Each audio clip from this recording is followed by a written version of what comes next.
Hello and welcome to The Telescope. Every week we'll bring you a fresh insight from the biggest car market in the world. Today we get to drive the Zeekr 007GT. If you remember, I've told you about this car at the beginning of last year. It's always good to have a new wagon, touring, avant, whatever you want to call this, or as Zeekr wants to call this, a shooting brake. At the front, it's the Zeekr family look, but with a difference. Now it has the active aero shutter intake at the front and also this slightly more aggressive front bumper design. But by and large, this is still the Zeekr 007 we knew from the saloon design. Coming from the side, there's a lot of Zeekr family design clues. For example, this part is very reminiscent of the Zeekr 001, the bigger brother of this car. But there's an elephant in the room here that we have to address. This car, for some reason, looks very thick, and it doesn't have to be as thick as this. All battery electric saloons to some degree struggles from a thickness problem because of the battery underneath. All of the saloons looks overly thick, especially when you compare it to the petrol-powered saloons. So usually designers try their best to hide this thickness problem. So it's particularly confusing when I see that Zeekr decided to put this front chin and this, the bottom part of this side skirt, and also this, the lower part of this rear bumper in body color. Why? I've heard that heated debate has happened inside Zeekr on this exact subject. The net result is that this car, as it is, because this car is on air springs, it can adjust its ride height. We've set the ride height to low. Without this roof rack, this is only 1,435 millimeters tall.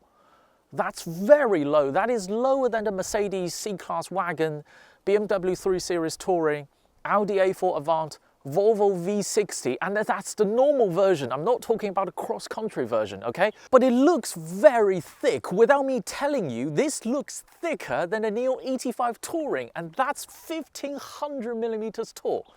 How is that even possible? And this car spent a lot of effort to be 1450 millimeters on the saloon with the coil springs, 1445 millimeters on the wagon with the air springs, and with the ride height set to low, further 10 millimeters lower. This is 1435 millimeters, and it looks as thick as this. I know design is highly or even totally subjective, and I know there must be a significant proportion of people who thinks this is the correct way to go.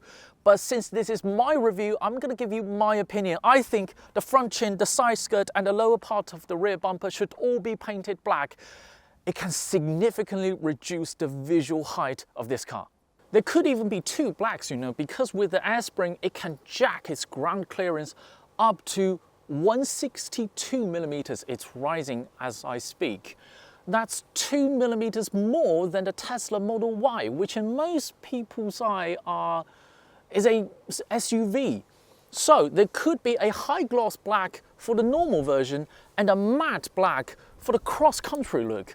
On the interior, there's been two major upgrades. First of all, it gets the steering wheel from the bigger brother, the Zeekr 001 and the Zeekr 7X. This is an upgrade because the previous two-spoke steering wheel from the little brother Zeekr X just doesn't inspire driving confidence. But it's not perfect. I'll get to this in the driving part. Second upgrade is this new raised up center console, which looks nice and raised the wireless charging pad further up. But it just looks a little bit too similar to the Porsche 911.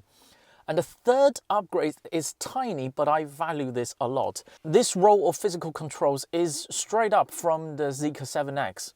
And on the 7X, one of these precious physical controls is allocated to open the glove box.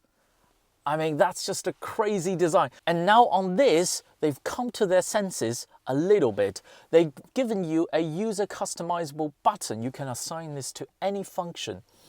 But there's still a little bit of craziness in here.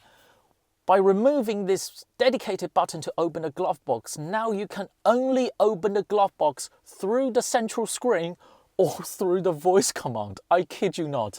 Hi Eva. 我在。打开手套箱。This is one of the only two ways you open a glove box. I fully expect Zeekr to add a physical button in the next available opportunity. Here on the rear cabin, Zeekr have further raised up the lower leg support of this seat so that the underside of my thigh gets better supported. But the hip point is still unchanged. So my opinion is still unchanged compared to the Zeekr 007 Saloon, is that even in the Saloon, I have enough headroom. Now with this shooting brake roof design, I have even more headroom. But the problem is I sit a little bit too close to the floor in this car, so that the class-leading rear seat experience still belongs to the fully electric BMW 3 Series. In China, that's called the i3. The biggest change compared to the Saloon is this boot. Now with this hatch, it's 480 litres or 540 litres, depends on how you measure it. And if you use all of the underfloor storage, it's 645 litres. Now this rack system for you to mount, give you more mounting positions. I mean, wagon people know what this is for, but if it's me, I wouldn't choose this. Because with this in place, the underfloor compartment has been divided into 3 parts, which is a lot less practical than a single part.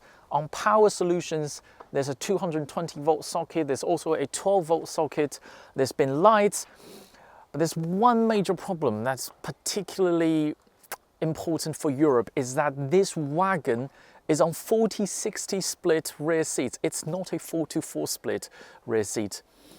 I think European customers, let your voice be heard in the comment section. On the chassis setting, this car we're driving today is on air springs, and in the sport mode, which is the mode we are currently in, it feels noticeably stiffer than the 007 Saloon. The 007 Saloon I would describe as on the comfort side of a sporty saloon, and this is definitely on the sporty side of a sporty saloon. To the point that because these roads have quite a lot of angulation and surface changes, I customized a individual mode that has everything in sport, but the chassis set to normal, so the car can breathe with the road just a little bit more. And on the steering wheel, this is definitely an upgrade compared to the 2-spoke steering wheel from the 007 Saloon. But this steering wheel is a bit too thick for a saloon like this. This is the same steering wheel on the Zeekr 7X, which is an SUV. This steering wheel is okay for an SUV, but for a saloon, it's slightly too big and slightly too thick, especially at the 3 o'clock and 9 o'clock position. It's quite thick. I can't get a very good purchase, very positive purchase on this steering wheel compared to, let's say, some steering wheel that feels identical to Porsche. In terms of basic hardware, this is still on the same motor chassis combination as the 007 Saloon, so 420 horsepower. I still can't believe I'm saying that. 420 horsepower from a single motor rear-wheel drive. I think that's plenty performance for just about everyone.